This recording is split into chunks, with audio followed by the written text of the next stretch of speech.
Hey everyone, Espira, and welcome back to the Super Combo Podcast. As usual, I'm joined by our co-host, Chris of UniX. Chris, how you doing today? A little tired, but it is a good week for DBS. Personally, just had some really cool news sprout up, and it's a really good move for the community. It's always just a really interesting just lifestyle being the number one Universe 7 Go Home player on the planet. And soon I'll have chances to actually try to uphold that title. There's a lot of red U7 in general, and I want to kind of throw my hat in the ring and play against that. Just, it's a matter of pride. As Evan U7 would say, hashtag it's a lifestyle. But past that, I'm really happy for competitive season to be coming up. This weekend was monstrous for a whole lot of people, and I'm actually proud of all my homies that did well. I'm proud of all my homies that got out there and tried, but the amount of people that I am close with that actually did well, including yours truly, main host of this podcast, who just got out there and just pretty much said, screw scrapping for an invite for the rest of the format. It's just phenomenal. So congratulations to all those people. And it's a good weekend. It was a good kickoff to the competitive season, I think. Yeah, I totally agree. Same thing for me on my end. A lot of people that I know have gone out there and performed, and we'll touch base on some of that in a later showcase. And actually, I mumbled on the intro a little bit because I was 100% committed to calling you Discount Juice World, and I just totally blanked on what the name was before as I was saying it. True. God intervened. He literally was no. Yeah, but nevertheless, like you said, big news for the community, and actually be our first topic today, where it was a big weekend for a lot of people. However, I think the biggest win I think the community can pull was that your boy UniX, Mr. Chris Spencer, was on IGN today in one of their unboxing videos. That was actually pretty cool. I have to just be thankful that I got the opportunity, and I think it's actually just a very big step in a lot of different ways. One, this is probably the biggest outside of the community advertisement we've had for our games, and a lot of people actually noticed, and this is something I noticed too. When I clicked on that IGN video, I got an ad for Realm of the Gods, and I have never seen a YouTube ad, if I'm not mistaken, for this game before. I see Legends, I see Dokkan, I have not seen a Dragon Ball Super card game. So just this may be a bigger step in just getting our name out there, because our IP, let me grill at it. Nobody's ever taking over Pokemon, overthrowing Pokemon, but our IP is bigger than Yu-Gi-Oh! As an IP, just not bigger as a card game. And I think that just having a lot more people with eyes on this game can do a lot for it. So I'm very, very excited for that. Something that I've been wanting to hold in for a little bit now is freaking, that little meme where the dude's in the corner and he's like, they don't know I'm famous. When I was watching everybody break street dates, on pulling their Vegeta SCRs, I was that dude in the corner. I was like, if only they knew I was the first person on the planet to pull this SCR. That's how I felt. I was like, yeah. Some dudes, oh man, I gotta get my case to pull my Vegeta, and I'm like, you give me a case to pull it, but on the outside, I'm like, good luck, bro. So it just feels really good to finally be chilling. And for the people that tested with me on webcam and saw my backwards proxy cards, it just was a totally ironic, fun moment to know that when I played Vegeta and it was a proxy turned around card, it was just Vegeta turned around in the sleeve. So just know that. Just know that. I hope it didn't cheapen the match. But no, it was really, really cool.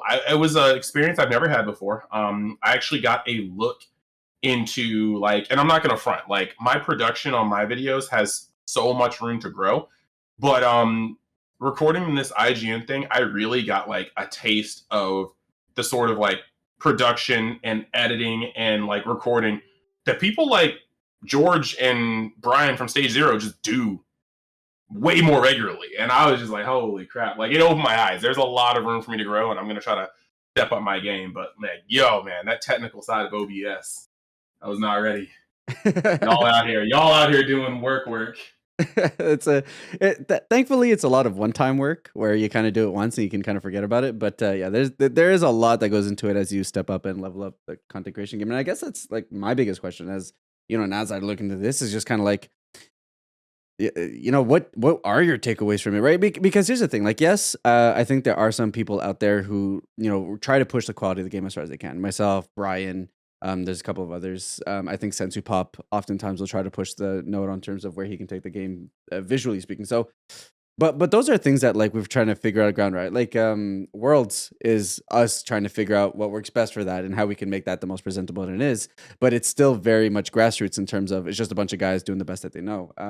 What did you feel was like the biggest step up in terms of working with IGN, who like and like not just keep on stroking your ego, but like IGN is like what arguably the largest games article forum editorial on the planet, like behind arguably what GameSpot used to be. So, I mean, huge judgment on you, and I never thought I'd see one of my boys on IGN. So, like, how was the experience?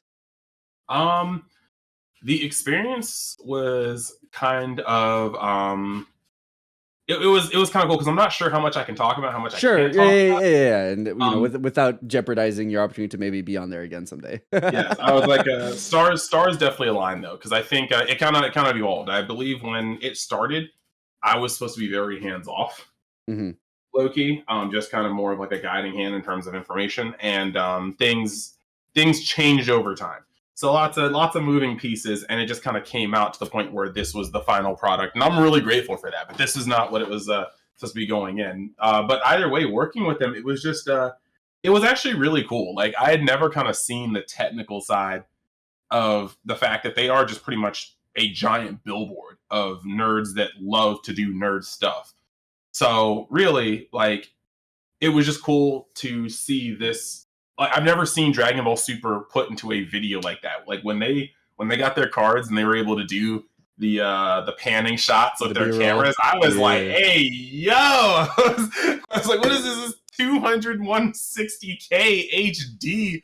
Like, oh man, like the cards were popping. It looked so good to see it put together. And it was also just weird to like, I don't know. It was really cool. And then they were really also cool to work with because they allowed me to be a little more expressive. Like when we were going over the spaces, there was going to be explanations of the game and explanations of the set and whatnot. But they really did allow me to kind of interject and kind of let them know, hey, look, I think it'd be really cool to stress A, B, and C, like the fact that Mythic Booster, like, yes, it's a set of reprints. Yes, it has a heightened rarity, but I was the person that was like, hey, look, this is such an all-arounder because it helps new people catch up to the game. It helps veterans that like are coming back catch up, but it also helps veterans that have consistently played flesh out just their collection to be able to play other things. Or the three facts. I think that was it was like three things that really draw me to this game. I pushed for that to be in there because I was like, it's not enough for people to collectors will see our cards and love them because frankly, they're not really games that really mess with our level of just flair for these cards. Mm. But I wanted to make sure that even from a technical standpoint, we could try to yank people into the game. So I was the person that talked about the IP, and then I talked about how we have a resource system, but specifically wanted to make sure people understood that in our game, you can't be mana flooded, you can't be starved. Yeah. Like I needed to put that in there because there are people who love Magic, who love having that resource, but hate that sort of part of the game. I also had to be the person. I wanted to push the fact that we have that weird combo phase, not weird combo phase, but great combo phase, or I guess combat phase.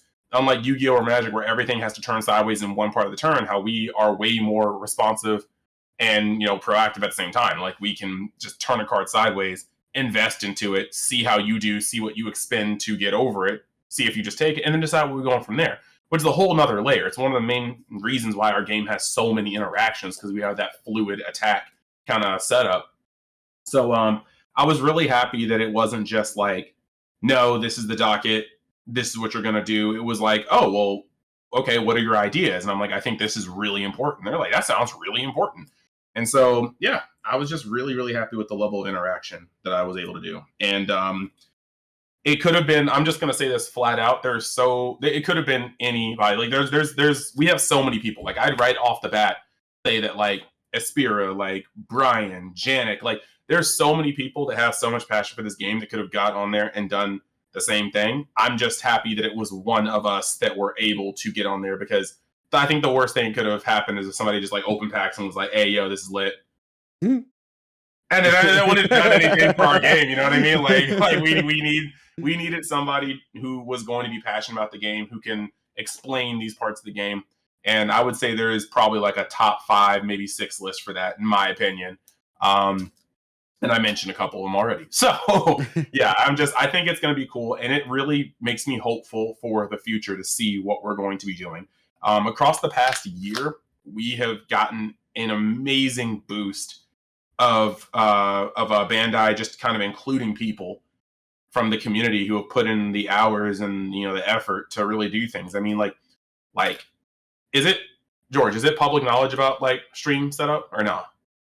The stream setup in For the big tourneys. Yeah. I think everyone Okay.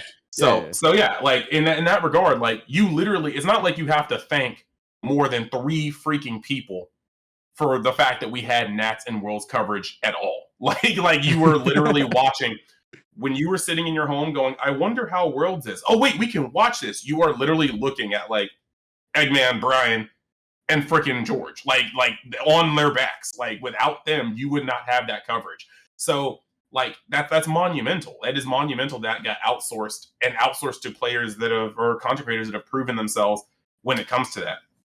You've had spoilers. You've had product openings. Like it really is cool to see how much Bandai has opened up to letting the people that already have so much passion for their game help the game flourish even more.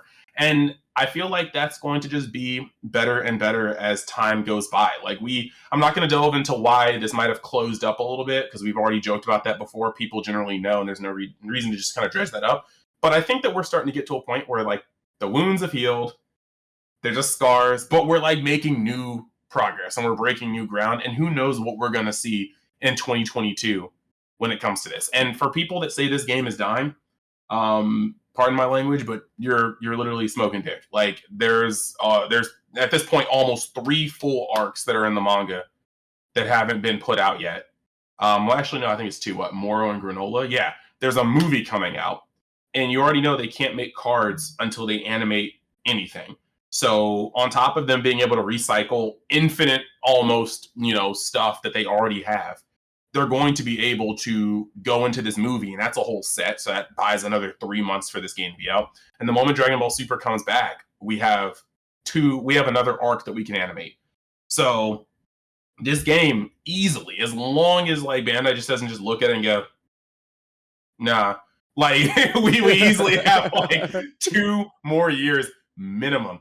And at this point, Dragon Ball is just not going to die, like as an IP. Like it's actually wild. Like they could right now take out Goku and Vegeta, and people would be super heated.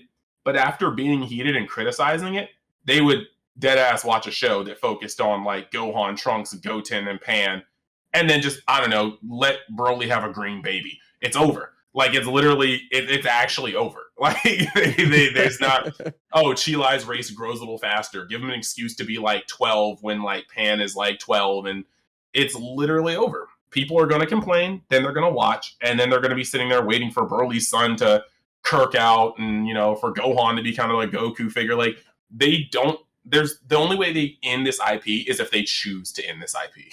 So. Yeah, we're sitting pretty. We're literally sitting pretty. If this is your cheese, congratulations. Like you will probably be playing this card game with your own children if you continue playing card games. By that time, it is what it is. Yeah, it's super solid, and I think is like a good representation of Bandai listen, and we say it all the time, and I think the people who are attuned to the moves that Bandai makes recognize that they absolutely do listen. Like we've been saying for a hot minute, more advertisement of the game, and this is effectively what this is. It's a huge advertisement on a huge platform, and I think going back to your 3 key factors, I think they were huge.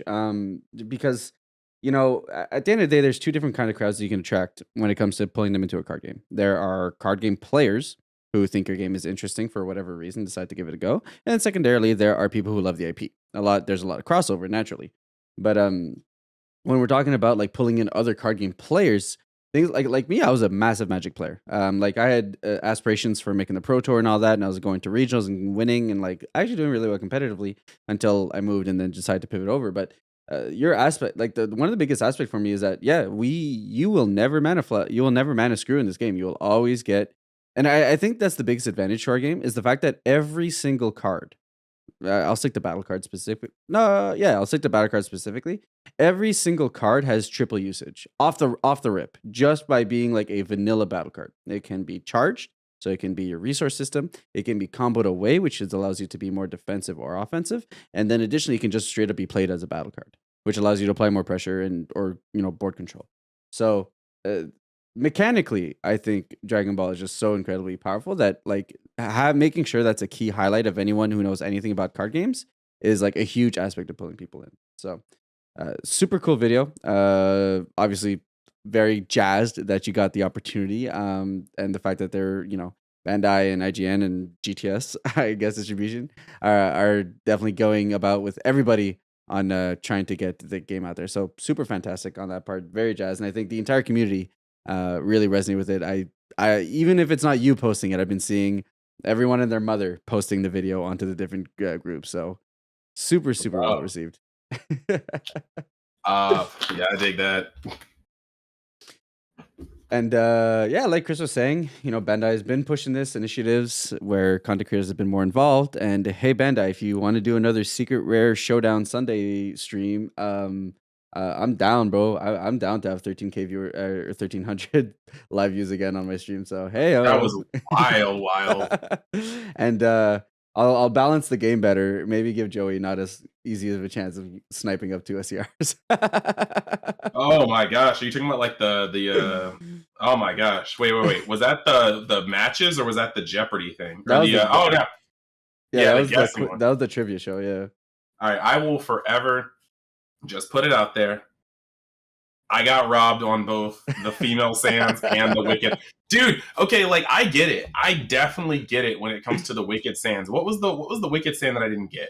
Raditz, there was a yeah, okay. So I definitely get why that was the case, but like nobody can tell me that like I wasn't also onto a bead hearing or getting Goku Black, Turles, and Broly and just being like, that's a Dragon Ball Heroes card because this game puts a Dragon Ball Heroes SCR out every single set.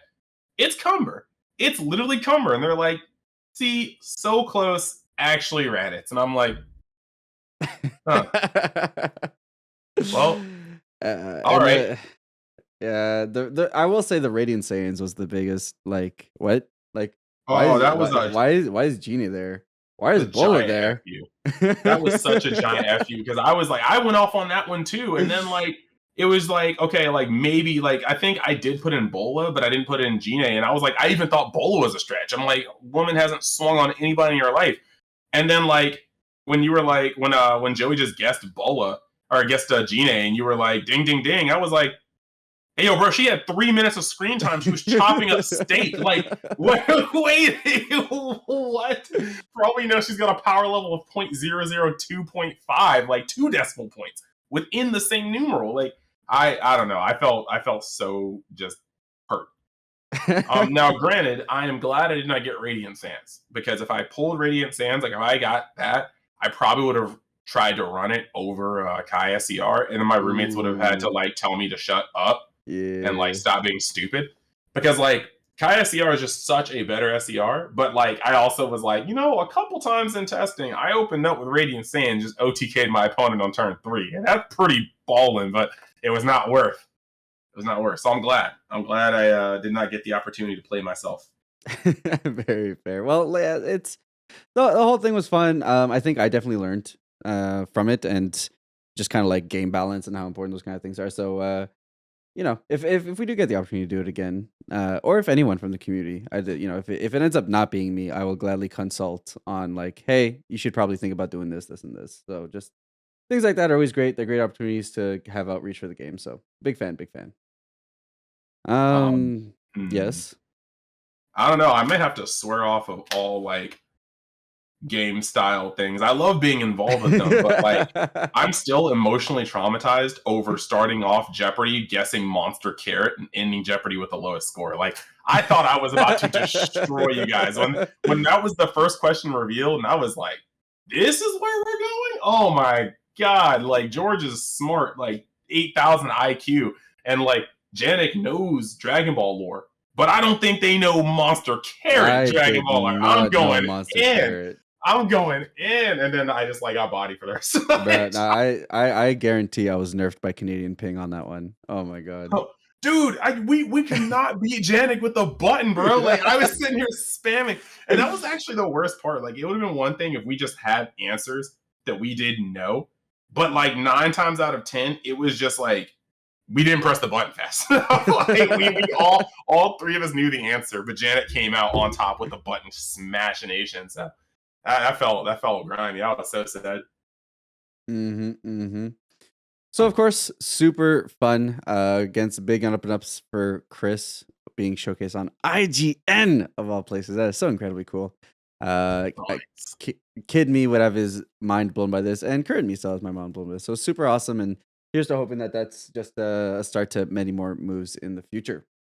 Now, as far as excitement internally to the community goes, we had talked about it a little bit at the start. First, webcam regionals happened. So these are the first regionals that have happened for the year, and they're happening before DBS Fest, which means they're regular best of ones. Now, there's no confirmation that after DBS Fest happens, best of ones are going to be pre-side. However, everyone knows in the community that it's the right move to make, and a lot of people have been complaining that like, hey, these should have been best one pre-sides. But I do think, while I understand the frustration because it seems like such a free give that this is what the community wants, I do like the fact that Bandai is going about testing something in an unofficial manner before officiating it. Because I think if this is policy for any rule changes within the game, it'll be very much appreciated that it happens this way versus just kind of being thrown at us without us having any really like foresight to it. At least when it comes to the OP circuit. So on that front, it gave an opportunity for a lot of strategies that typically don't thrive in regular best one to maybe have one last shindig, one last go at it. Because of course, best of one is effectively its own version of DBS, and where your opponent can't really side or fix their matchup for what you're doing, and it means that sometimes degenerate strategies, Android 18 mil, can go ahead and take down entire tournaments. All right, time out. While I agree with you, how you calling Android 18 degenerate? I mean, it is degenerate, but Janemba, bro. Like, I mean, now granted, you're milling over time, and you can also play like a beatdown strategy. And Android 18 is just actually cheesing you off of this planet. But like, oh, don't get me wrong. I mean, I claim it hard as the cheesiest of cheese strats, but at the same time, he also carried my breakers into a top 16 finish, so I'm not complaining. All right, that's true. Wait, yeah, you did play him. I checked in. I was like checking in on the stream, and I was like, I literally saw Mill versus Mill, and it wasn't that I didn't want to watch you, but I was like, there are matches that I could potentially get in trouble for watching at work. But it will not be Mill versus Mill. Like, I'm not gonna have like somebody be like, "Yo, he was on his computer watching some sort of card game to be watching Mill versus Mill." Yeah, so I was like, I'm just gonna see how this goes in the comments. I was undefeated up until that point. I think it was game 6, or round 6, and by that point, it was just like, nah. It's that matchup is so like you can't win. As Janemba, there is arguably an in where I might have been able to aggro him, and I think that's the route I thought about it, and I opted not to in the game. And then when I thought about the game later on, or today actually, which is the day after, I very much just kind of like, because it didn't occur to me how many pieces Android 18 actually needs in hand to make the kill turn work. So if you can aggress them and make it tough to them to just assemble and sit on the combo in hand, that was probably the right move. So anyways, things to learn for the future. But what ended up winning, taking down the first the Carta Magica one on Saturday? King Piccolo. The final Piccolo, with Marcel Russell. Yeah. I think going into the top 4 was, going into the 7th round, the 4 undefeated decks were all different. There was Sin Shenron, there was Gogeta Zeno, there was U7 Goku and King Piccolo, and the freaking Sin Shenron I think beat. Wait, did it beat? I think it beat Gogeta Zeno because it got to like tap 6 land, and King Piccolo beat U7. And it was actually very close. I actually put the gentleman with U7 Goku on my channel, and I also ended up putting I also was listening to I watched their match, And Marcel is, if you've played against him or just watched him play, dude's a machine. Like, he is calculating. He made Turles look good. And if you don't understand the feat of strength that is to make green Turles look like a competitive deck, then like I can't help you. But he is honestly just that player. He will make decks that are way worse than they are look better. And he even said that like Homeboy played very, very well. And there was two plays. There were two hard plays that really made that really killed it. It's actually it's on the deck profile, but the U7 Goku player, he gave a minus to piano. I don't know if he was trying to set up the double tap on it to hopefully kill it, but at that particular moment, he did not take into consideration Pan. And if he had just hit any other battle card on the field, Pan would have cost 2 energy and wouldn't have dropped on that turn. And that's what pushed in. And there was one more, I think, momentum kill, but that was the main misplay of that game. And since it's best of one, that one major misplay that loses game just loses the match. But yeah, so that was pretty cool that the top 4 was 4 different decks, in my opinion. I think that's awesome. Yeah, it's super great. Some old, some new.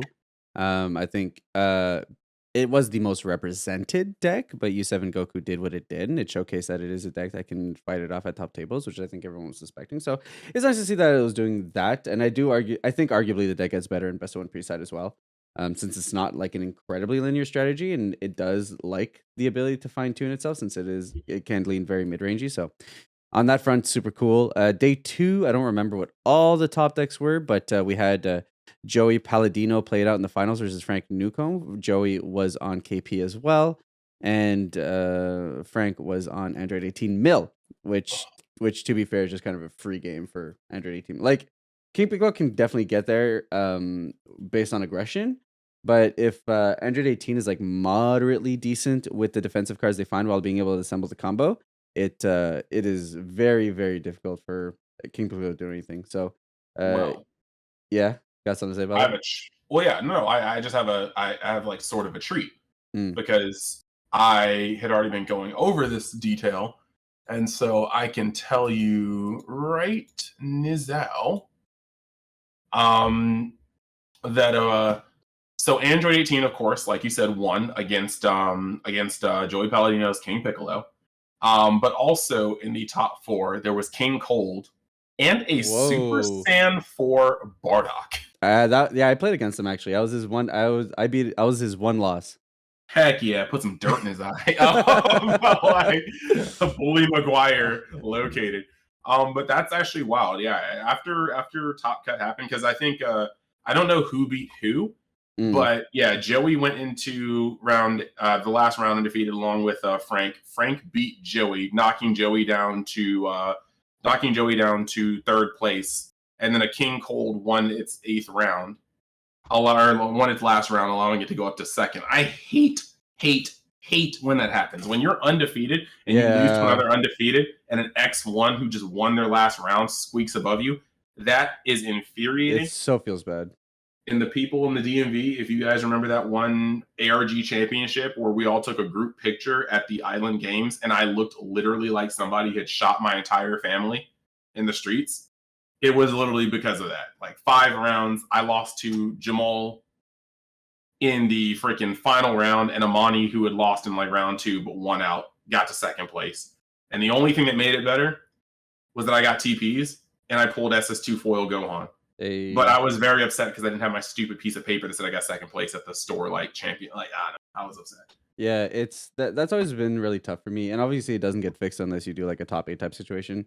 But the fact that like effectively you can go undefeated and have quote unquote the finals where you're both undefeated and then you're actually not the 2nd place for losing is always so tough. Like, it's like, I understand it goes via tiebreakers, but I feel like there should be like an exempt in, like, if tournaments will only play out in Swiss for most of the year, I do feel like there should be some kind of like extra thing when they do the last rankings where if there's only 2 players left undefeated at the last round, the guy who loses should just get 2nd.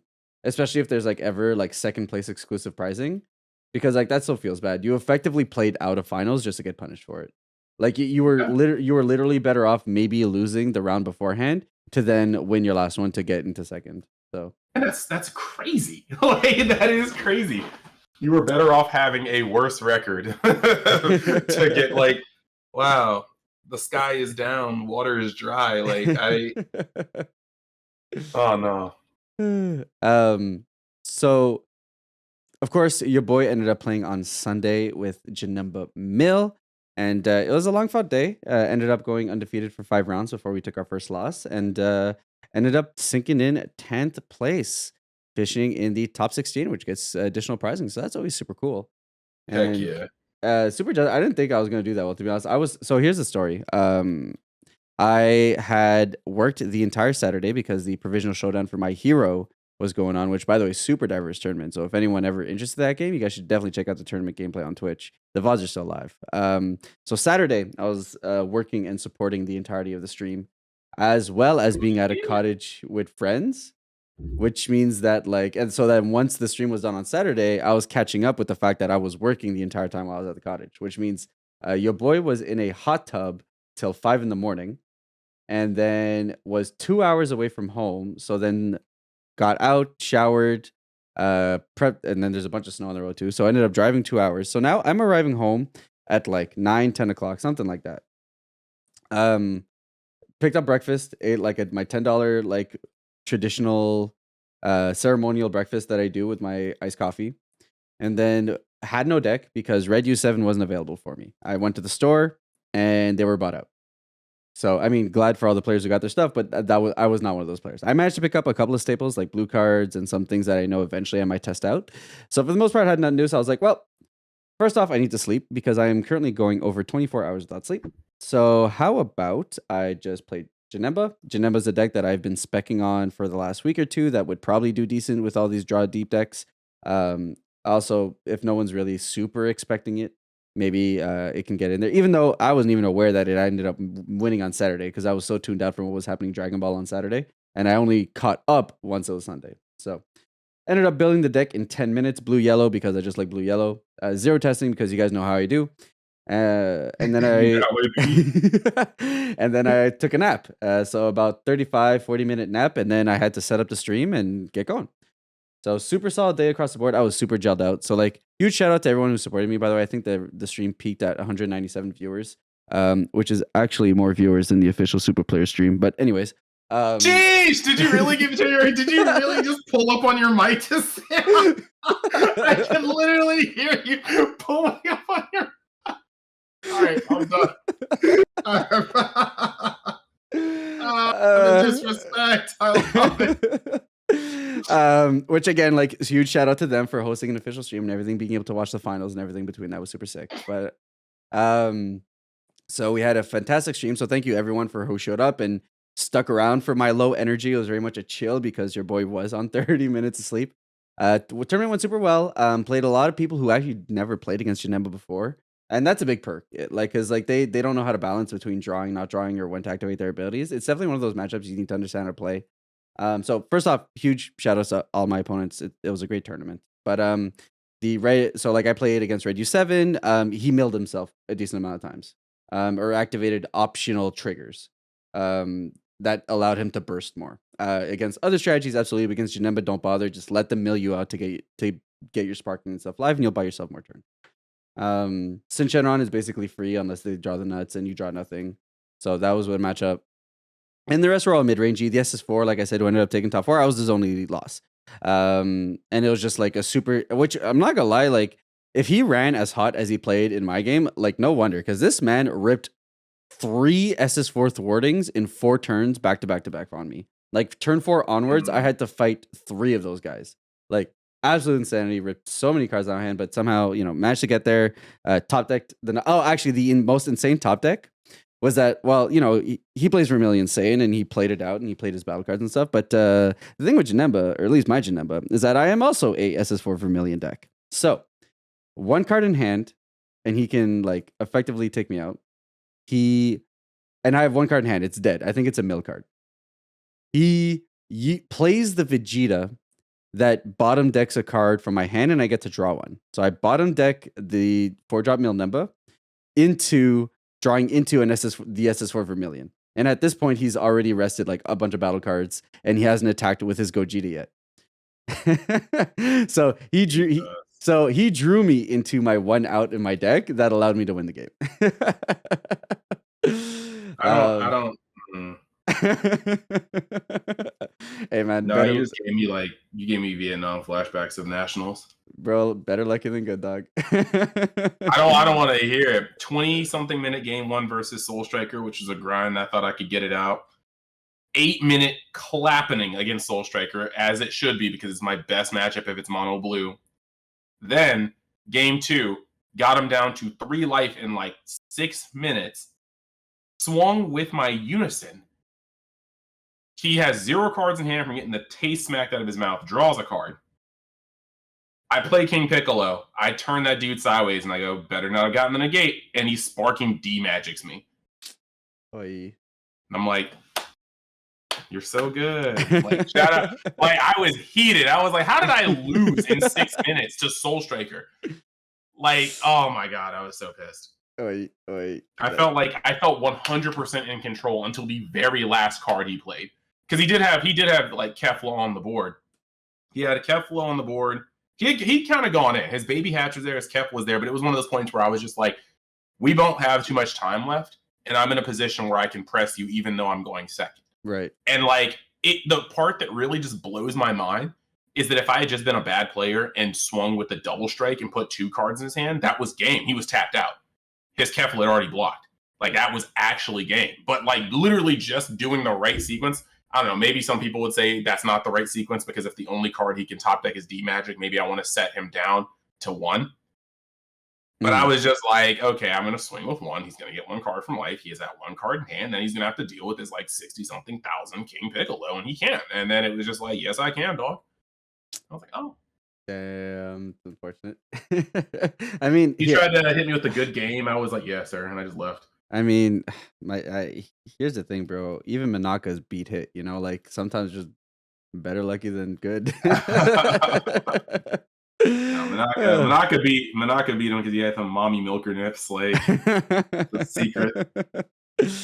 Oy. So the rest of the tournament run went well. I will say, so the last game was against Legends, and I actually ended up losing that one. He was playing blue yellow Frieza, and like he was playing to hard aggro me, so he was hard drawing everything and knew that if he wanted to beat me, it had just to be to try and press me. And I will say, going into the last turns, that I missequenced to a point where it definitely made it harder for myself to, and that's how he got the win. Because my mills were incredible. I milled his secret rare. I milled both of his trunk unisons, so he didn't have like that extra aggression on me. So like my mills were actually incredible. Aside from hitting all the one ofs that, you know, since yellow is like secret rare dot deck by having like 4 one ofs. And there were like 2 key plays I think that kind of made it so that even though I was really well positioned to win, I just didn't get there. First off was I attacked with my Majin Buu Yusin when I didn't need to, so he got 2 extra cards to be able to do whatever. Arguably that's not necessary. There was 3, I guess. So there was that. The other was the fact that I didn't block with my Buu Yusin on his first swing, and he had his one of Power Super Saiyan. Forgot that was a card. Not gonna lie, since I haven't played against like yellow in a hot minute. So you don't ever see that card until you see that card. So yeah, so that happened. So my block negate was gone, and then finally we ended up having a counter war over his fighting against fate. So he played against fighting against fate. I Zamasu'd, he Zamasu'd, and then I Zamasu'd again, and then he cold bloodlusted.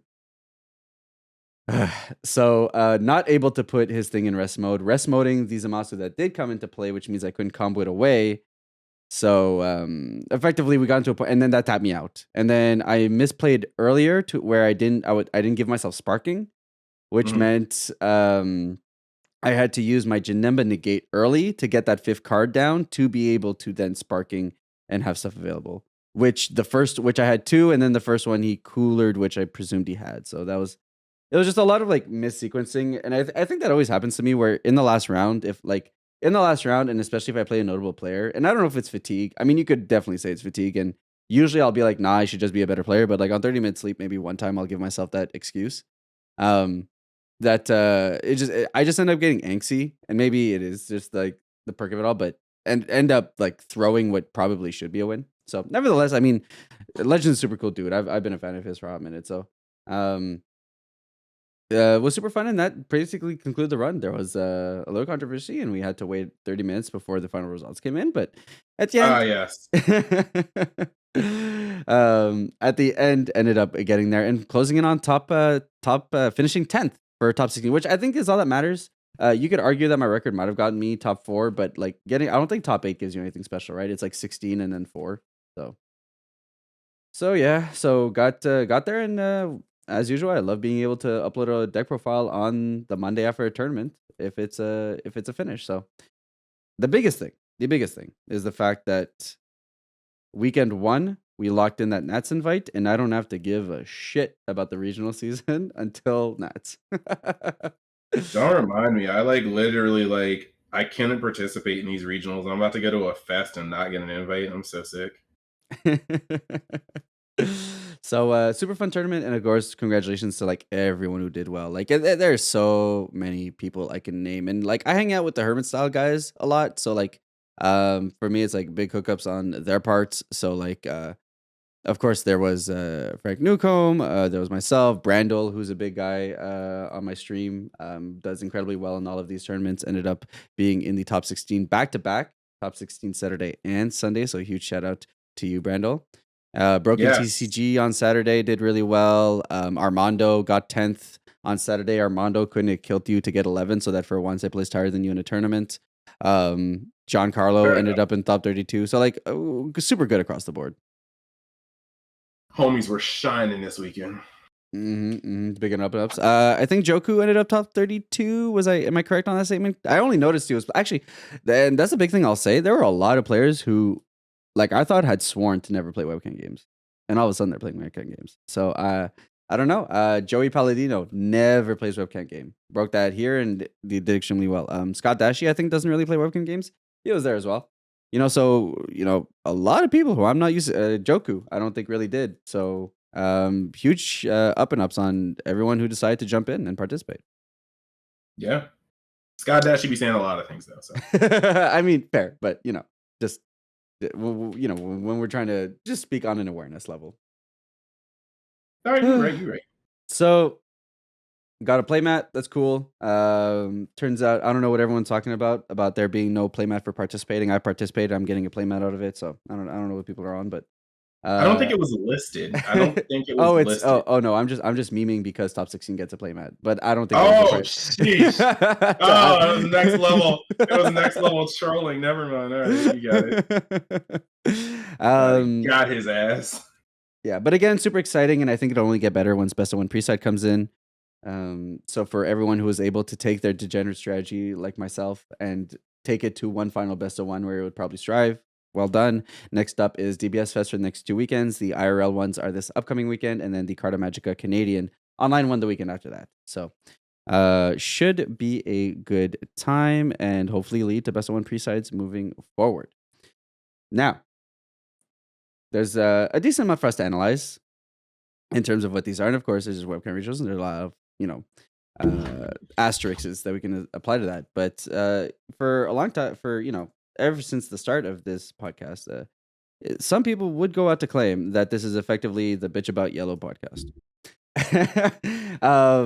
And you're not wrong, because we do a lot of that. But while Yellow is still incredibly strong, and I don't think neither I or Chris are going to stray away from that, because card for card, they are the best card pool in the game. It's just written better. It's literally built different. Yellow didn't destroy. It did well. And it plays some decks. And for what it's worth, I'm not counting Sin Shenron in this. Sin Shenron plays yellow, but it's not a yellow deck because it just Sin Shenron it's an archetype. It's not a yellow deck, like you said. Exactly. So I'll give you the first lore on this. So now that we've had our first couple of regionals, we've got Fest coming up. How do you feel about yellow going into set 16 now that we have some results to back up, some data? So here's the thing, okay? Yellow is very so this is actually kind of funny because what we're seeing here is they're a very, very, very special couple of things that yellow is currently missing. And actually I said a couple, but it's really just one. We talked before how yellow was not just a single card you could ban, not even a single 2 cards you could hit. Yellow was an amalgam of cards that did things while cantripping, which means they float, and a leader that went +2 with minimal effort as well as minimal deck space to do so. Meaning that the Icarus deck as a whole could put so many good yellow cards in it and had an engine that +2'd while all of his good cards cantrip, which meant that you were stringing together. Seeing one riposte in 3 turns is not a problem. Seeing one Power of a Super Saiyan in 3 turns is not a problem. The problem is seeing Power of a Super Saiyan into riposte, followed by Power of a Super Saiyan into Steadfast, followed by Power of the Super Saiyan into Steadfast with a riposte still in hand just in case you get froggy with it. So the issue here is now that we don't have the plussing that was Icarus, Trunks may be a deck, but Trunks has to play 8. No, 1, 2, 3, 4, 5, 6, 7, 8, 9, 10. At minimum, Trunks plays 10 archetype cards. At maximum, maybe 13. But even so, these cards don't just effortlessly slide into your plussing like the Hero Dragons do. Trunks also gets 1 less card per turn. And even when people are like, oh no, it draws the same amount of cards. No, it doesn't. You play a vanilla from grave, you draw a card, you combo it, you draw a card. That's a solid +2. Trunks pluses 1 from its leader effect, but then you just, like, you lose a card in hand when you do the EX evolve. So you're going down on 1, you're going up 2. It's still just a solid, like, yeah, it's not the same. All right, you guys, it's just not the same. And, oh wow, I said 11, 13. No, I'm wrong, because you have the evolve targets too, and you definitely going to max out on Trunks. You're playing a good 15, 16, 17 cards that are archetypes, and that means that you just have less space for generally good yellow cards. You can't just be like, I want to be the fucketry of the fucketry and run the slug package with 2 final flashes, with all the steadfast, with the like, that's just not how it be in the Trunks deck. So you're seeing yellow at a point where you have so many more gaps in the consistency of their defense. And yellow is not a color that's going to sit there and combo 6 times in a turn. Like, if yellow ever gets caught lacking without the floodgate, U7 red will actually just punch it in the balls until you just fold. So, yeah, yellow's in a place right now where we're starting to see the funniest part about it, in my opinion, is that the same thing that we tried to express to people that was the reason why yellow was hard to hit is the reason why yellow is not doing well right now. It has all the tools. They just kind of really neutered the card that was bringing all of them together flawlessly. Mm-hmm.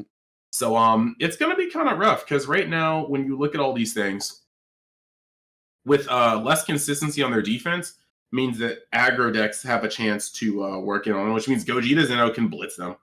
It means that U7 Goku can pressure them early game and then kind of make a weird stopgap mid game and then cruise into their in-game finishers like Ultra Mastery and the Secret Rare. If you play yellow versus a blue deck, or versus a blue deck, yeah, that's going into late game, you hit a point where you're going to have to fight the hardest fight of your life late game, because you're not really going to kill too many people mid game. Your early game isn't really threatening people that much. And then, you know, before, like, yellow was a mid-range that could go a little long, but right now blue has no checking force. Like, the Dark Knight Fu is currently out of the game. So blue can just run rampant. Sin can run rampant. So I do personally think that yellow is just at a spot right now where it is not having the best time. And I am okay with that, because they've been in the sun for far too long. But unless Bandai makes another leader that does dumb enough as Icarus, which I don't think they'll do, because lately, I can't remember the last time we've got a leader whose core cards were literally 4. Mm-hmm. So I don't foresee them making a leader that's going to cause a problem like Icarus for quite some time. Yeah, I don't think so either. Like, the funny thing is that I've been seeing people talk about how Trunks has a large engine, and it blows my mind that, like, a 17 card engine you have to run into your deck is considered large, which is, like, for most colors, that is, like, very much in the lower end of, like, typical. So yeah, it just goes to show how much yellow players were used to playing, like, literally yellow dot deck. So privileged ass people. And here's the thing, guys: when we say tough time, like we just mean, like, it's on par with, like, what a lot of other decks are doing now. Yellow is still a super solid color and can still definitely get there if you roll well throughout the day. So yeah, it's not like we're having a plea where we're saying, like, yellow needs help. Yeah, yellow is, like, fine now, and they'll probably find its niches. So yellow is balanced. You actually will not be like yellow is at a point where you actually start having to use tier 1.5 yellow cards like Forbidden Power because you might not be able to riposte somebody 3 turns in a row. And you might actually need a floodgate that's not freaking low investment, high yield, simply because you're yellow and you're going to have it like that. So I'm good. Yeah, exactly. And it's nice, and I feel like we're in a good open field of just being able to. I think we've gone back to maybe back to a world of skill intensive format where if you can just play very solidly, you might be able to get there. So, you know, not like there's no reason why you shouldn't be able to win a matchup as long as you understand what the meta is looking like at the moment, which is exciting. It should be fun. But those are the key highlights I had for the. Oh, I guess one thing that I do want to point out is that since I now have my invite and I don't need to care for the rest of the regional season, guys, let me know what deck you guys would like me to meme the next few regionals with, because at this point I've got no reason to take it seriously, and my meme decks do better viewership wise for Twitch. So if you guys have any fun decks you guys want me to take, then just let me know. All right, load up the SSG Goku. just rep it after I gave it so much shit. Sleeve up the Soul Striker light. Yeah, there you go. Bucket Soul Striker. Let's go. Dollar Tree Soul Striker. Anything else you'd like to add in terms of the regionals that have started off? Yeah. Y'all lucky I didn't play. All right, look. No, I'm actually gonna go out on a limb. I may be trash, but the very decks that were dominating like the representation, I don't even look sideways at those matchups right now. So like I feel very confident that off of sheer bullshit I would have placed, because like I am no longer invested in testing those matchups right now. I'm literally looking at them, I'm like, next. Like, and so that's gonna be cool. And I'm actually really afraid that by the time we get to Miami, I'm not gonna have the same matchups. Like the format that's 2 whole weeks for the format to shift. And seeing as that Texas is gonna have big yields and the first kind of pre-side thing, I think it's gonna be wild. I'm scared. Yeah, I think it'll change up the game, and I will say I think there'll be a wave of strong. I mean, we are in a card game where there's a lot of dominance from top players already, just because of like how consistent our game is. But I think we're going to see a wave of a lot of dominance where a lot of top players are going to like, because you see top cuts and like you see a lot of names that have been there before. But there's Mhm. usually like a good spread of like I want to say like 6 to 8 players who like maybe we haven't seen before when we're talking about top 16. Or we don't, they're not super common, maybe because of the deck that they're playing, or maybe they're just someone who doesn't play in the competitive circuit all that often. But with sideboards coming in, it's going to add that level of complexity in which top players who already play in best of three or are already custom with the idea of sideboarding or going into those style of matchups will be able to take advantage of it better than players who don't, players who have only lived in this webcam best of one world.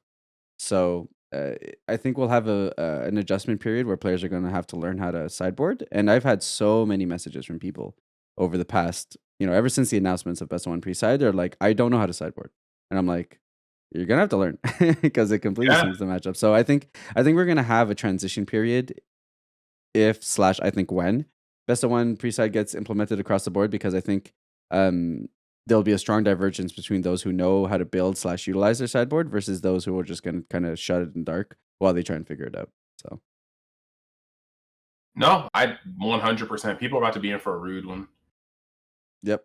But nevertheless, it leaves times for exciting times to see what is going to happen in the future. With that said, we are going to be jumping into the SC mailbag. And of course, guys, if you have any questions that you'd like myself or Chris to answer on air, you guys can tweet at us with the hashtag SC mailbag, and we will question your answer on air. As well, if Twitter is just not your thing, you can also put them in the SC mailbag category on the Discords, and we will get them through there. Our first one coming from Discord, and let's see. At DSA East Bay asks, what is y'all's favorite mechanic slash keyword regardless of power level? Mine is bonding. It's a well-designed mechanic that teaches you how to play slash build your deck. Also, is easy to learn to beat, which IMO makes good game design. Hmm. Yeah, you got a favorite mechanic or keyword? I personally borderline get off on the people's souls leaving their eyes when they get smacked up with critical. So it's Uh, probably critical. Like I critical hate can be critical so toxic. much. Critical can definitely be toxic, but critical is just like it's a set one keyword that's so powerful that it's probably like on the least amount of cards in the game. Like now I'm not gonna say the least amount of cards in the game, but like you just don't see like if a card has critical, there's like 85% chance it's shit. Because critical is so strong. like and the fact that you can just instantly make it ignorant, like critical. Anything with critical for one mana can become ignorant. Or one energy can become ignorant. And that's just like that's a problem, dude. Yeah, well, I mean, like, we can just see that taking the extreme with Reboot Gohan, right? Like, one of the biggest things, I'd argue the biggest thing that made that deck as oppressive as it was just the fact that, like, at any point in time, you could give your triple strike crit. And then your opponent's never seeing any cards out of his life. It was just for one energy. It was just so incredibly obnoxious. Yeah. Yeah. As for I mean, I'm such a degenerate. So, like, I mean, y'all really gotta ask. Victory Strike off the rip. There's no greater status, like, especially old school. Not as much anymore because of how interactive the game is, and there's ways to beat Apex of Power. But back in the old days, where it was Awakened Power, and like you played Golden Frieza, and your opponent legit had 8 life and barely drew to a point where he could find an answer for Awakened Power, which at the time there was like maybe 1 or 2 cards that existed in such a case. Oh my lord, did it feel good to be able to 8-0 my opponent. Just like clean 8-0 and then take Disgusting. the win. It feeds every degenerate aspect of a player I love to be. But I think Victory Strike is a little bit of a cop out because it only exists on 2 cards. And for the same reason I could say Invoker, but Invoker is so parasitic in terms of that it only works with itself that, like, while of course I love it, it's kind of like the heartbeat of its own like strategy. So it doesn't really spread in terms of like, obviously if Invoker is my favorite keyword, I'll never be super pleased because like the only time I'll ever see it is whenever Invoker directly gets support. So on that front, I guess Arrival would probably be my biggest keyword. Um, I think first off, multicolor is like my favorite thing in the game. I played so much multicolor format. I still consider search format one of the highest skill ceiling slash best formats the game has ever seen. So in my heart, it's probably Arrival just because it utilizes every aspect of the game. It incentivizes going into combat. It incentivizes combo. It plays battle cards on your opponent's turn. So the control player aspect of me loves the fact that I get to use energy on my opponent's turn to be able to play cards, or I can use them on my turn and play cards at a time that he's not used to. And there's so many cool Arrival abilities. So if I had to pick a singular keyword, it would probably be Arrival, just because of like how well it leans into the strategies I like playing as a player. I can do that because Arrival, you're not wrong. Arrival, like if you can play Arrival effectively, you are literally a better player for it. The duality of mankind. You could like, I'm not trying to call anybody because I know a lot of people that actually did do this, but you could literally get addicted to Frieza Victory Strike and not learn a damn thing about how to play this game. Yep. You could win regionals with Frieza Victory Strike, and then they just like the deck phases out and you can't ever win a game in your life again. That's just how like uninteractive that sort of strategy can be. But if you master Arrival, you learn so many phases of the game. So I think you're right about that. Yeah, that's 100%. Yeah, like I think one of the good points that our asker added here on their answer about bonding is that it's a mechanic that teaches you how to play, and I think I'm very incentivized towards mechanics that teach players how to play properly.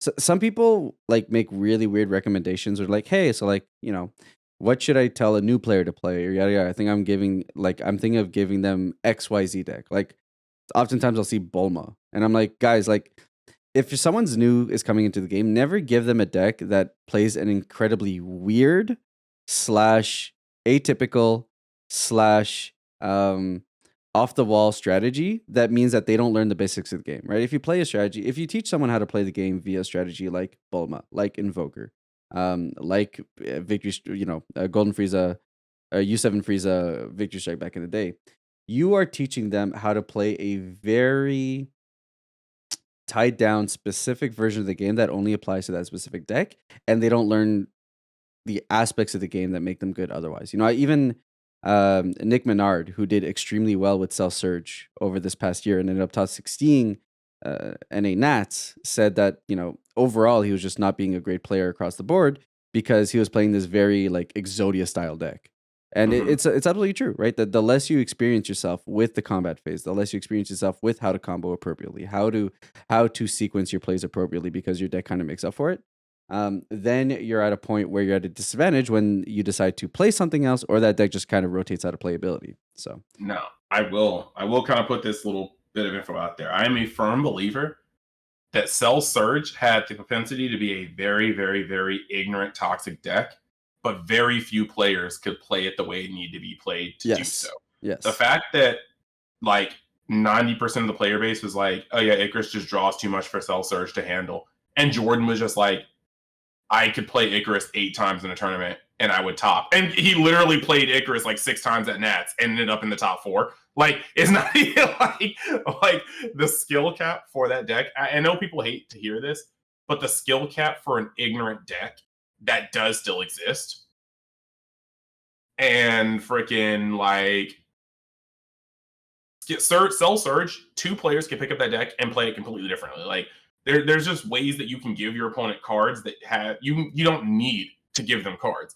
There are times where on turn 3 you're sitting there with still half a hand, but against a player like Jordan, you're sitting there with 1 card going, how did this happen? I played against this deck before.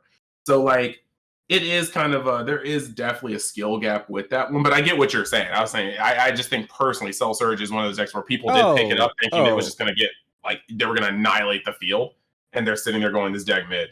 yeah, They were no, really, no, for sure. My biggest point was just that they teach you bad habits, right? Like I think yeah, there is definitely a skill ceiling, and the only reason Nick was able to, even though he claims, and I think he gives himself a little not enough credit on that front. I think he's a fantastic player, but he is. to his credit, saying that like, you know, Cell Surge was making him a worse overall player is just specifically because you learn all those terrible habits. That like good players, like overall good players, learn that those, you know, those habits only apply to that specific deck. But I agree, like Invoker, like I've always said it, there are 2 extremely notable players that play Invoker, and then if I include the card pool of competent Invoker players that I know have performed, there's like 5 of us, and like I include myself on that bin. So it's Yeah. so the skill ceiling in there is definitely exists in those kinds of decks. They're just they just play the, you know, the game in such like a weird way. So just something to take into account when you consider, you know, what should be a representative deck of teaching someone how to play, which didn't have to do with the question, but just kind of like why I like his bonding answer. Because yes, mechanics that touch all aspects of the game are super important in my opinion. So No, I get that. moving on to Discord questions. We've got one from Brandel here who says, with the addition of One Piece joining in the lineup as another Bandai card game, do you think this will hurt DBS as another contender for the game? I keep seeing people say Digimon is kicking our butt and whatnot. I'm just hoping Bandai doesn't hurt themselves by dividing communities for those that stick to one card game in general. Hmm. I think it'll be fine. Like as much as I know a lot of people stick to Dragon Ball for the IP, I think a lot of people are here specifically because the mechanics of the game are incredible. IP is the reason why you join Dragon Ball card game, and then like the way the game plays is why you stay. So it's kind of tough to tell, right? Because we have no idea how One Piece plays. Digimon, I would say, Digimon, I wouldn't even say initially hurt Dragon Ball. It's just people tried the new thing. People are always trying the new thing. Anytime there's a new thing, people will give it a go. But I know a lot of people who, a lot of Dragon Ball players who played the game like, nope, I can't deal with the RNG, and then they pieced. So, do I think initially Digimon quote unquote hurt? Digimon hurt in as far as like it was a new thing people tried, and then like those who stuck, and but like I think overall it wasn't a net negative for Dragon Ball. I think Dragon Ball's still kind of performing at the same level that it would have if Digimon wasn't around. Is it gonna do it for One Piece? I don't know. We don't know enough information, and for the most part, from what I've seen, people are okay with picking up a side game and still playing Dragon Ball. Like Dragon Ball isn't one of those games people play as a side game. It really is their main game, and then they play other games as side games. So, in my opinion, I think, and it all depends, right? Like we don't know how many. From what we see from the starter decks, the starter decks are like 25 cards. Which, like, okay, you know, how competitive is this game? Is it more of a casual game? Who knows? Is it a competitive version of Dragon Ball because we have leaders and stuff? I'm not too sure. And then even then, like, is there SPR game on point? Like Digimon has great card art, but their SPRs are still slacking behind like what we do with ours. Gosh, their SPRs are like they just add like a layer of texture on it and then Yeah. change the art, and you're kind of like look left, look right. Like, Yeah, exactly. So there are can't get jiggy with this. yeah. So in my opinion, there are huge aspects that keep Dragon Ball from being, but at the same time, there's too many unknowns. But I think Dragon Ball will be fine. If anything, it means that One Piece fans start playing card games and maybe they see that Bandai has this event that showcases Digimon and Dragon Ball and One Piece, and maybe they give the Dragon Ball game a try. So Yeah. It's kind of like I actually do kind of agree. Like, I mean, I say I do kind of, but no, I really do agree. Um, it's kind of like in a weird position where I don't I don't know how, like, I can't even imagine how they would make One Piece as, I'm not gonna say convoluted, but as in depth as Dragon Ball without making them the same game.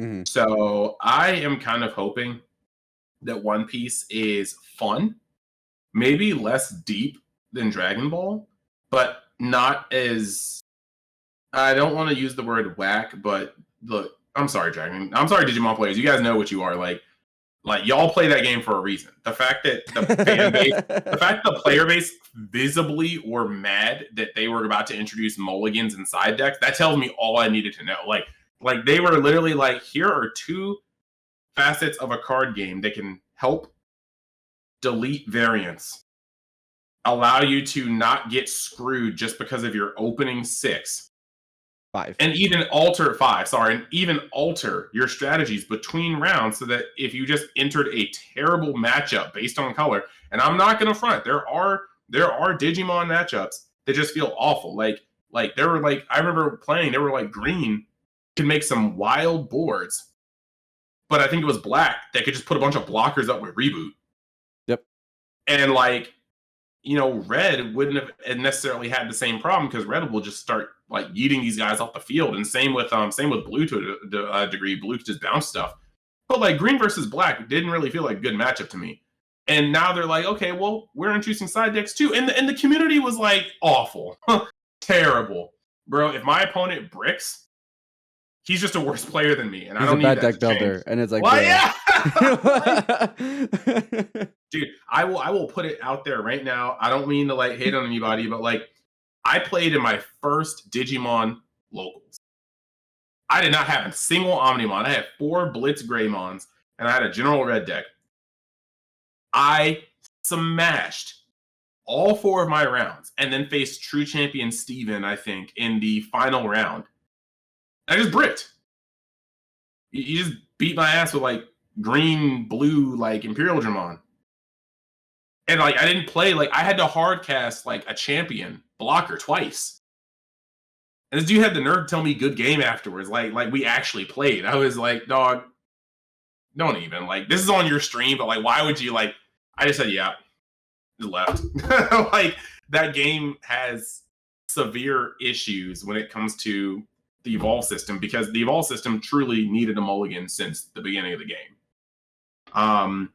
So yeah, it just blows my mind that the community was like, I don't know about that one, Chief. So I don't want it to be as linear and sometimes just like RNG dependent as Digimon, but I'm not gonna front. If One Piece is just as convoluted and in depth as Dragon Ball, I know I said I want to use that word, I'm gonna use that word. I don't know if I can play both games, because there are so many interactions in Dragon Ball that you just have to understand. Like, and yes, I could probably do that with 2 games. But depending on how much time I have in the day, maybe I don't want to. Now, if I get on this full-time content creator life one day, yeah, you know what? Like, sky's the limit. I got time, bro. I got time to spend. So I'll be balls deep in either game. But like, I think when you play card games, you kind of do like maybe 1 or 2 that challenge you, and then 1 that's just fun. And that's what Digimon was for me until like Yellow just got super trash. But yeah, I kind of feel like that's where I'm at on that one. I don't think One Piece coming out will take away from Dragon Ball. And actually, I'm gonna put it out there. One Piece is a big IP, and it's bigger. It's like huge. It's a huge IP. Yeah. But Digimon had the nostalgia factor in America, and so does Dragon Ball. But again, you have the Dragon Ball card game, which has a very steep learning curve and its competitive end. And then you have Digimon that also has nostalgia, but is very easy to pick up, very easy to play, and anybody can technically win. I mean, the better players are going to rise to the top, but I mean, even the better players can break. So Digimon had a lot going for it in terms of that. And also, lots of people don't want to attribute this, but Digimon had a terrible, terrible initial circulation to the point where I could buy boxes and know that there was no way I was going neg if I just put everything on the auction house. The first two sets, I literally just bought boxes because I liked cracking packs and I liked just selling them and coming up plus. Like the alt arts were going for like 60 plus, almost no matter which alt art you pulled, and you get 2 per box. If you pulled an alt art secret rare, just good game. Like you just got way more than your box, and that didn't really crash until set 3. So Digimon had a whole lot of things going for it to get the popularity it did when it did. And at the same time, Dragon Ball Super was in a very precarious competitive scene. Like a lot of players were not down with what the game was turning into because they couldn't play the decks they wanted to play. Like the gap in power between certain decks was unreal. You'd be like, oh, I'm going to play my Turles Herder, Yellow Green Jank. And some dude was like, bro, like I will just beat on your ass with SS3 thwarting and you will never recover. And it's just like, wow, I'm going to play Digimon. And so I don't think One Piece is going to do that. Dragon Ball is going into a better place. Well, yeah, it's going to a pretty good place. The hype for Dragon Ball is extremely high right now. We got our God Rare. People love the themes in this set. This is probably one of the best sets we've had in a while in terms of like sales and hype in general. Yep. And we're only going to keep going up from here. So a new game that's coming out middle of the year while Dragon Ball is kind of hitting its like super stride. We're going to have a new movie, so popularity is going to be higher too. Yeah, One Piece is not going to just put a dent in our community. And if you like both, you like both. But I won't front. It's a new game. It is by Bandai, and it will be imported. So, I mean, never say never, but good luck finding this card game for the first couple months it's out. Like, it'll be tough to lock down. And they're doing the Digimon thing where the game is coming out in Japan first and then the States. And that always has like rubbed me the wrong way with Digimon because it's like a big part of being a competitive player for card games for me is being able to discover the meta, being able to break the meta, being able to like find out what other people don't find out because my knowledge of general game sense is like better than the average, right? Whereas with Digimon, you're just kind of playing the meta that's already been discovered and existed that the Japanese are playing. A little bit different because like Digimon's best of 3 here versus being best of 1s in Japan, but like nevertheless, it's I don't know, it's always left kind of a bit of a sour taste. So we'll see if that's temporary or if that's just the way the game works. And if that's the game works, I mean, at that point it'll just depend on how fun the game is because it's an aspect for me that miffs me. But nevertheless, I think you hit it right on the nose where Digimon had nostalgia. Dragon Ball had nostalgia to its own right, and like again is cultivating really well in terms of the movies and everything that helped the game push to where it is. Whereas like One Piece, I wouldn't say there are people who are medium on One Piece. You have either people who see the episode count and just like fuck that noise, or you have people who are like love One Piece. So I think while it'll do well in the core groups that really do care about One Piece, and it's huge, it's still like the number 1 selling manga in the world or something like that. I think it's not going to have the same runaway power that like Digimon did on release, let's say. So yeah, Digimon had the shields were down for other card games, and Digimon came out, and like Digimon was just easy to pick up. Like you could pick up starter decks, and you felt like you were having fun, and there was explosive like plays in almost every color except black at first. I think black and purple kind of felt shafted at first, if I'm not mistaken, and then they got like better over time. Even green to an extent, but yeah, it's like it's basically. Yeah, everything he just said. I don't think One Piece has the primed setup that those do. Now, I mean, if the art is heat and the game is heat, I can see it easily being like a second kind of deal. But what we really need, if Bandai's going to play it smart, they're just going to. I know you want to stack different things at different events, but I think if Bandai wants to be smart and maximize things, they should start like alternating when events are going to be. Like, it sucks if you play all these games, but like. I'm gonna be real. Like, I might play in a Digimon event if it wasn't the same day as a Dragon Ball event. If I had the cards on me, but I'm not. Like, if I'm looking at both games, it's hard pass on Digimon if I'm gonna be playing a Dragon Ball tournament. Like, Yep, I agree. I think they should recognize that there is a decent amount of crossover, and I think for the most part they've actually done a pretty good job at that. But sometimes there is kind of that overlap. So, um, you know, I think there's probably going to be more interest from players playing who play Dragon Ball 2 playing into One Piece than those who play Digimon, just because the IPs kind of make more sense as a crossover. So, especially if the gameplay scene, I mean, it uses leaders somehow and it uses power somehow. So it does seem like in some way, shape, or form, there might be kind of like that Dragon Ball S gameplay. So having the alternating schedule on that front would help a lot. I Um, kind of want, like, what if we get an SCR from One Piece, bro? I still don't see that happening. I don't see that Uh, happening because the numbers don't even match up. But like, it's become um, Yeah, I mean, it could be cool, but the Bandai has shown that it's not interested in doing those kind of crossovers that are other companies on themselves. I mean, who knows? Maybe eventually they'll see like, oh, hey, Magic the Gathering literally has Street Fighter cards, and like maybe decide like, yo, maybe we could do a crossover. But in our ever own. ever since the Pan guest SCR debacle, Just remember, I, I don't think they're ever going to use that verbiage again until it's actually a real guest. Xenopan could have been an Omnimon secret rare. Just remember that. They could have printed their 8th Omnimon in 4 sets. It would have been a Dragon Ball instead. Oh god. Brandon also had a side question that said, if you were to choose another card game to be developed within the anime genre, which would it be and why? Um, that was a bit. Go ahead, King. Yeah, well, that one's a bit of a tough sell because we already have games like Universes, which is the My Hero guys, and their platform is open to other things. They're doing My MHA right now, but you know, and sky's the limit. They've licensed IPs from fighting games forever, and there's no surprise that they could do something else. So, if not, I mean, there's White Shores, right, which is the hey, we are bring your anime into a card game, and you know they've covered everything from slice of life to romances, to shonen.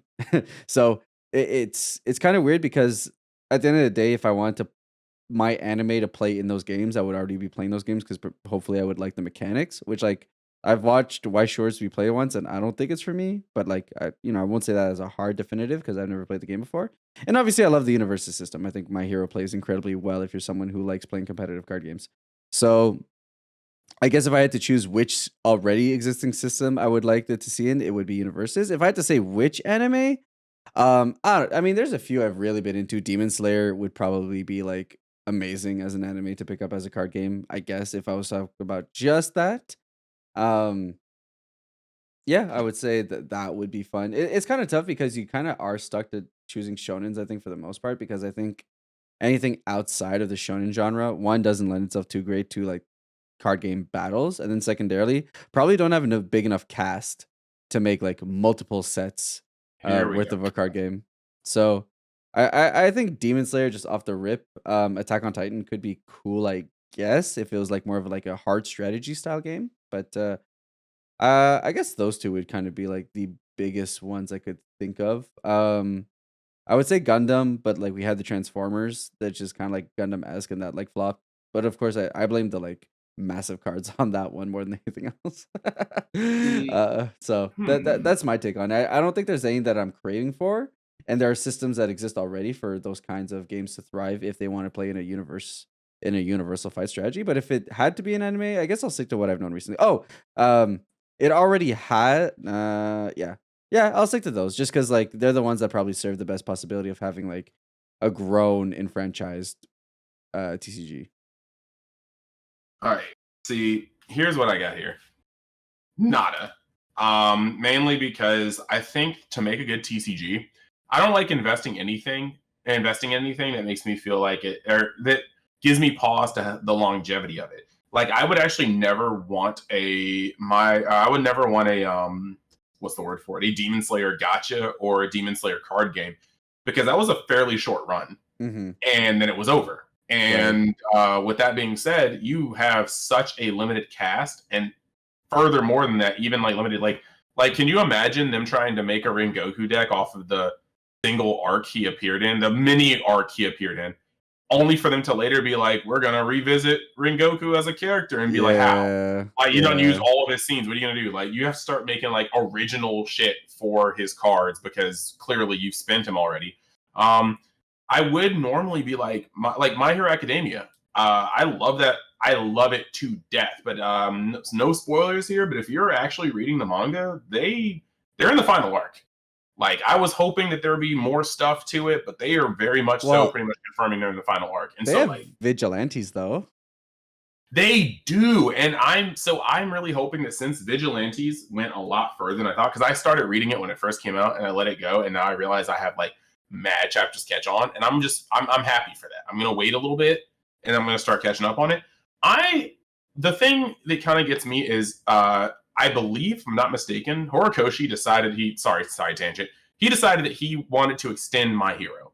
Because if you guys saw My Hero Twin Heroes or whatever it was, Two Heroes or Heroes Rising, where it was a movie from like 2 years ago or something, a year or 2 years ago, where at one point in the movie, and sorry if this is a spoiler, but it's not canon, and the movie happened like 2 years ago, guys. Midoriya gave Bakugo One for All, and then they both like clapped the absolute dog shit out of the main villain. Horikoshi said that was originally how he had planned for the series to end. That the movie contained a lot of elements on how he planned to cap the series, which would have been a bittersweet ending if Midoriya gave up his power and his dream of being #1 hero in order to save the planet from like ultimate game. But it's very Midoriya like in character, and it would leave Bakugo being the #1 hero, which he said he set out to do.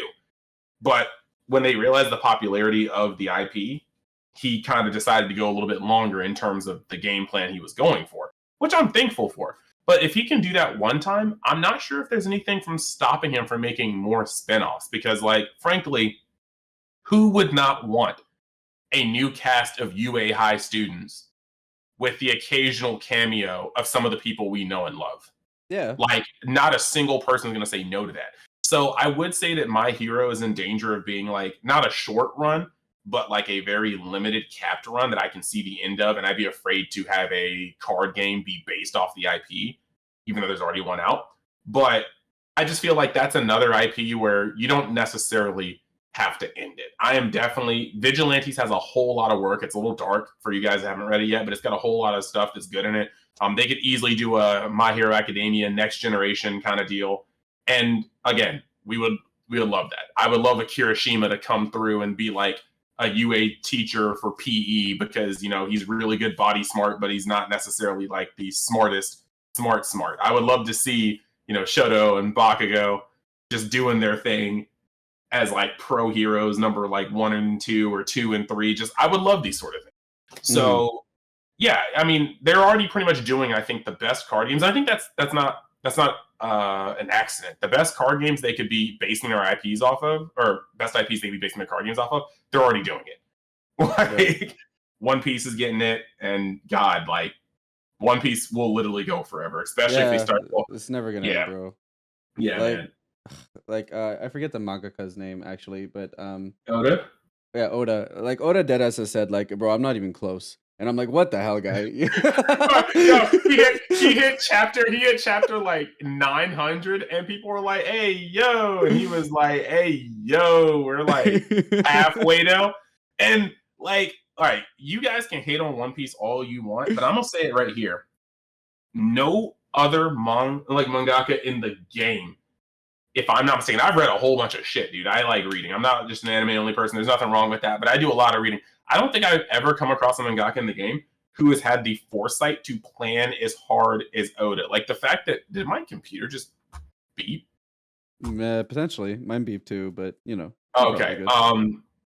Okay, so basically, nobody in the game, I think, has the foresight that man has. Like, I can find a singular plot hole in the entirety of that 1,043 chapter anime or manga, and that's Shanks getting his arm bitten off in the first like chapter. Yeah, that one makes no sense. I saw a meme.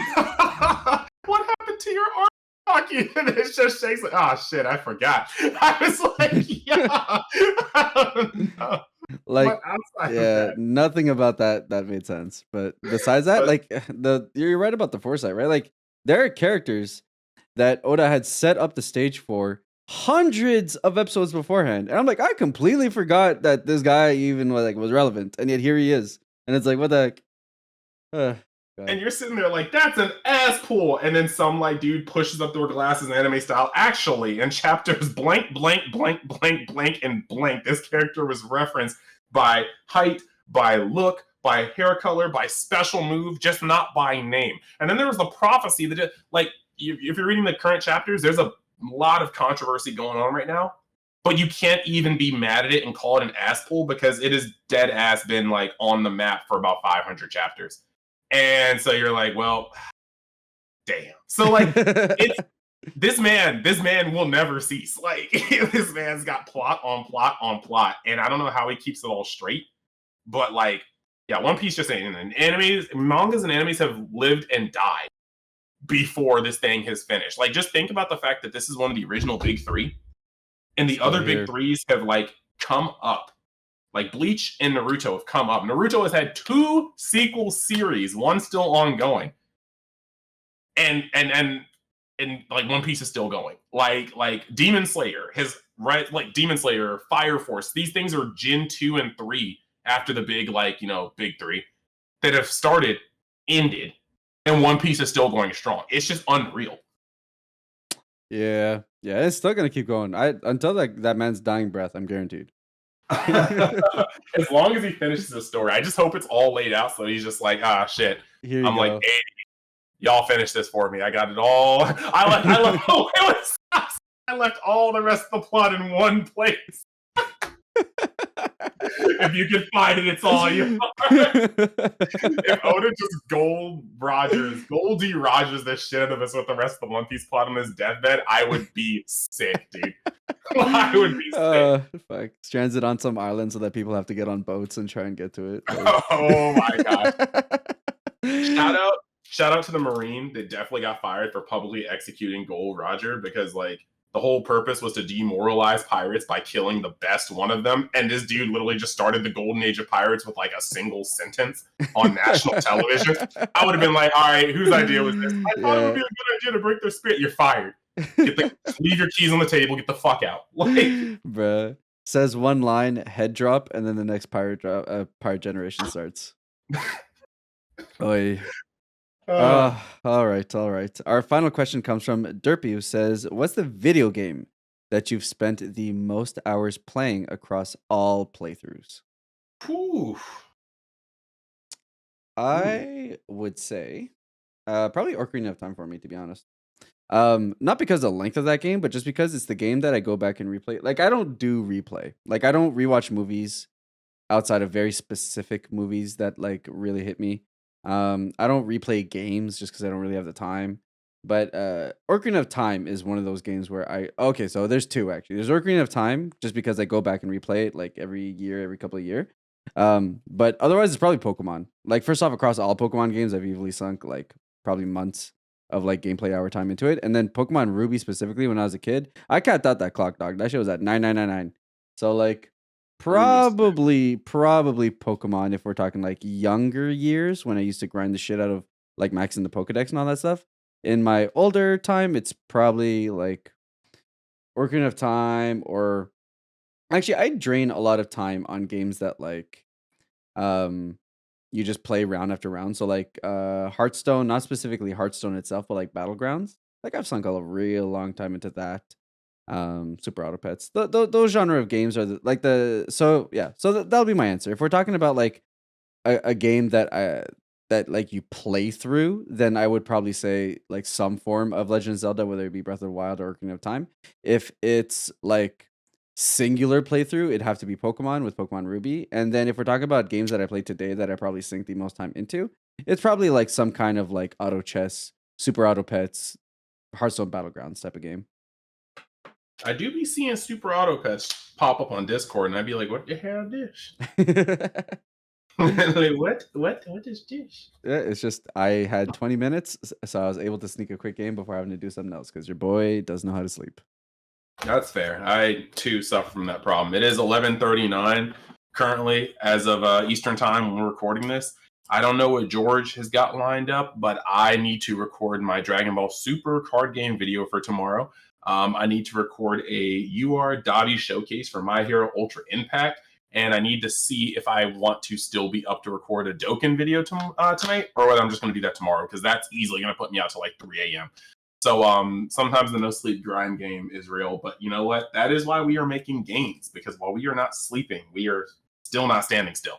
So I definitely feel that. In terms of games, I have multiple categories. If it's in terms of a single playthrough, because I very rarely replay games, because I don't really rewatch. Like, I rewatch movies, but I do it in the background. I won't sit down and actively rewatch a movie and do nothing. But I also have like super ADHD, so I don't really do any. I'm solitaring my deck while I'm doing this podcast. Like that is actually all in hand right now. All in hand. So if it's a single playthrough, it's probably Final Fantasy X. I don't think I've ever put as much time into a single playthrough, because maxing out that game is just maxing out that game. Endless controller breaking moments of fucking getting hit by a piece of lightning when you're somewhere around 170 out of the 200 you need to get Lulu's sigil, or losing the Chocobo race by like fractions of a second. You have to get like a time of 0.00 to get his to get Titus. Oh, I'm sorry, I want to say Titus, but they fucking randomly said Titus in a game, and you can't dispute that. It was the first time his name was ever like spoken, and it was like Titus, and you were like, that's fine. Some people, not everyone says names correctly, anyways, right? Some people call you Chris, some people call you Uni. Like, sometimes people just say the wrong name. At that. I mean, you're not wrong. You're not wrong. You're not wrong. I thought you were about to hit stage 3 with that, but no, it's I definitely put a lot of hours into that game. If it's replays, I have to give it to Kingdom Hearts as a whole, because I have gotten to a point where I sped run Kingdom Hearts 1 at MagFest and won like cash prize for it, because I'm a demon with Kingdom Hearts. I just like the levels are known like the back of my hand. Like, I could probably play those games they're not hard games to play, but in terms of speed running, I could just line those up in my sleep. Like, it's one of my favorite franchises of all time.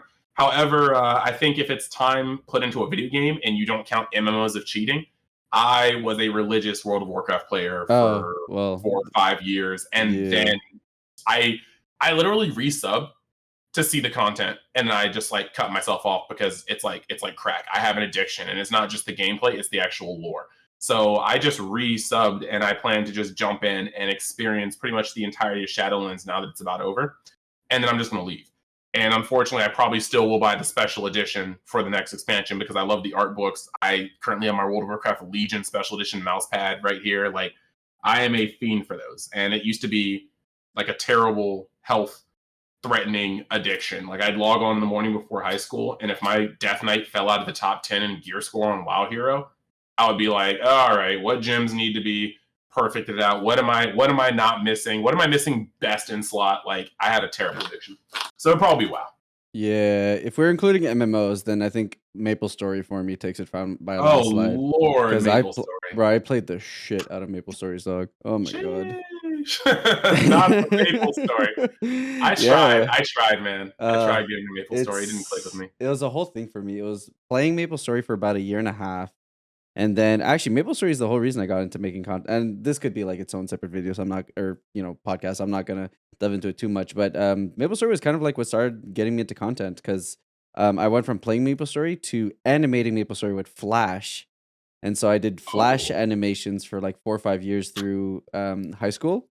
And then that's how I got into video editing and creating videos. And that's kind of started my trajectory through here. I mean, I did some stick animations before getting into Flash animations, but that's really where like I gained my stride on that front. So yeah, it's way too many hours wasted on Maplestory on 2D sprite fucking chibi looking characters.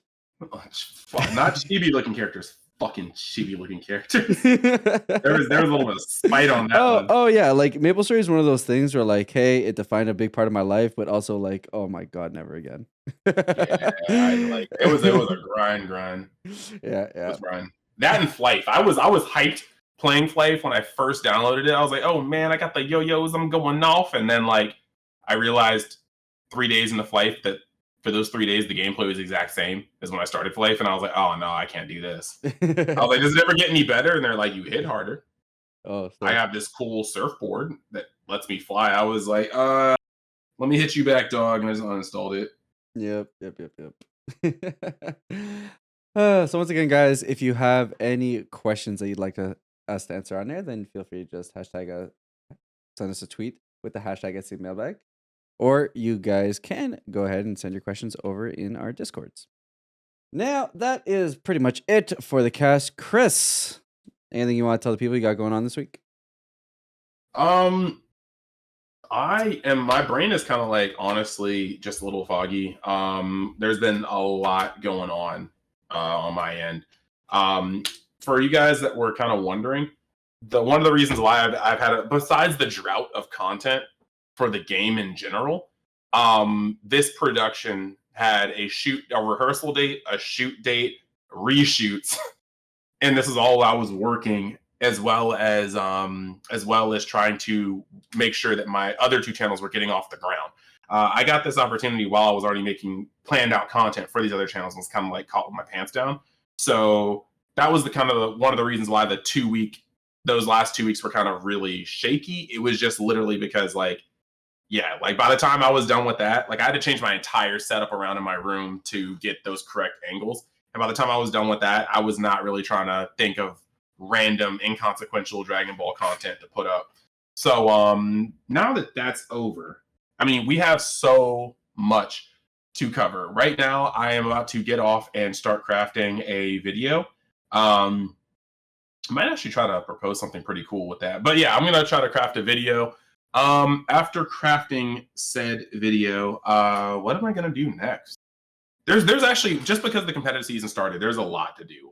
Like I said, I kind of freeball this, but it's weird. There's always a purpose to the things I'm doing, but sometimes I will get this idea while at work at my desk, and I'll just draft it in my notebook and then flesh it out as I'm recording. But yeah, we definitely have a lot to talk about. Just having these two top cut breakdowns, I think we have there's a lot we can do here. Just expect there to be some informational kind of stuff going into the fest. That's going to be what's on people's minds. So you can guess that this week we're probably going to get about 2 to 3 videos at minimum helping gear players towards Texas. And then after Texas, expect no informational videos because I will be saving all the information for myself going to Miami. Not quite like that, but like y'all are tripping. What you playing? Why would I say that? Like, what are your thoughts on this deck? I think it's strong. Any more specific thoughts? Why are you trying to get information off of me? What cards are good to side in red? Why are you asking about red, huh? Like, I'm just like, Mm-hmm. like for the 18th time, don't ask me if I'm playing Gohan. Don't ask me about what I would play in Gohan. If I was playing Gohan, you'd find out after Miami. Spoiler alert: he's probably playing Gohan. You don't know that. It's not like everybody just saw me crack it SCR on screen, but also has for the past month heard me saying I don't like playing Mel. Yeah, honestly. Wasn't Gohan like the tutorial deck you chose to showcase on IGN as well? I chose Vegeta because I really wanted to show off the gold foiling. But the Uh, reason why I chose Gohan, SR, and SPR is because I wanted to make sure the same. See, that's another thing. They just told me I could pick up any SPR and SR, but I thought it'd be really cool to show people how they are the same card, right. but a difference in rarity. And I I see, didn't I want to do see. that with anybody else than my boy. Okay, fair enough. All right. So on my end, nothing crazy. Streams as usual. Work has been insane lately, especially with everything that's happening over in my hero land. So I'll be busy with that. But given that I have the time to produce videos, we I don't know video wise, to be honest. Hmm. It's a good question, but we are doing streams, so there's that. I'm strong when it comes to discussion videos, and I'm not too sure if there's discussion videos I can pull at the moment. I'll have to review the data based on these regionals and kind of see what I can pull out. But of course, if you guys are into just gameplay in general, Blue Yellow Soul Striker might be in my horizons as a deck I can build right now. So we'll be trying that with some of the new cards, and then we'll see if we can get our hands on some red stuff and some black stuff in the future gameplay. So those are the things to keep interest for in terms of things I'll be playing on stream. With that said, guys, that was our cast for today. Thank you guys so much for listening. And until next week, best of luck with your top decks. See you guys.